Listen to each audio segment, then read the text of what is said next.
I'm honored. Don't you guys have any place else to go? We're in a bunch formation over here.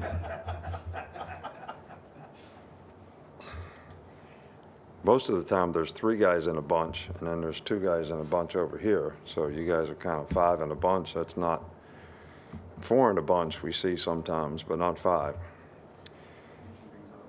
Well, look, I think the most important thing, for our players is to be able to stay focused and have the kind of energy and enthusiasm day in and day out in preparation for this game.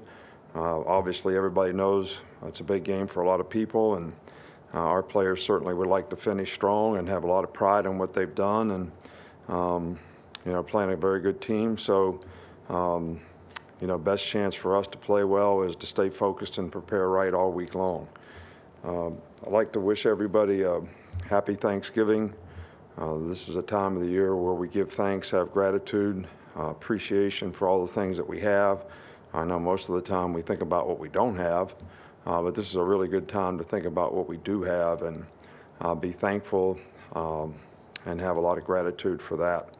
One of the things that we'll do with the team tomorrow is, move up practice so that we can, finish a little earlier, so that guys that either live local or their family is here, they can have Thanksgiving dinner with them.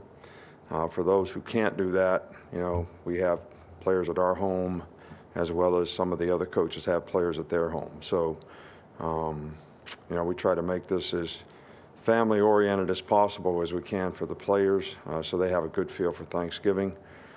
And then, Saturday being Senior Day, we're honoring 17, seniors that have contributed amazingly well to this program, not only in winning 46 games, but a national championship and 2 SEC titles, but, the class that they've represented the university, with, as well as how they've grown and developed as people, which we're very, very proud of. But almost all these guys have graduated or are on track to graduating, so we're also very, proud of them for their accomplishments and how they've made an investment and created value for their future by what they've been able to accomplish while they've been here at Alabama. Okay, we'll start with Charlie. On Auburn, it seems like they've really placed an emphasis on running the ball of late. I know they kind of always do, but these last 3 games, have you seen them be, more effective in terms of doing that? Yeah, they're playing really well. They do a great job of running the ball. They've really got good schemes. They've got, good players, good backs. Quarterback's a good runner, so he kind of adds to that, as well. I still think they're very capable, throwing the ball. But, they have played and tried to win on the line of scrimmage and been pretty effective, doing it these last couple games. Chase? Can you update us on Tyler Steen and whether he's been able to practice much? Yeah, he's practiced. You've played so many, kind of going back to Charlie's question, you've played so many spread teams. Just how important is it going to be the bigger defensive lineman? I'm assuming you're going to kind of have a package that kind of emphasizes more towards stopping the run. Well, they play a lot of different personnel groups.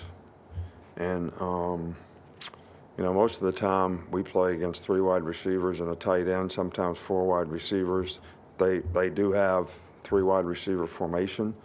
But they play a lot of tight ends, and they play a lot of personnel groups.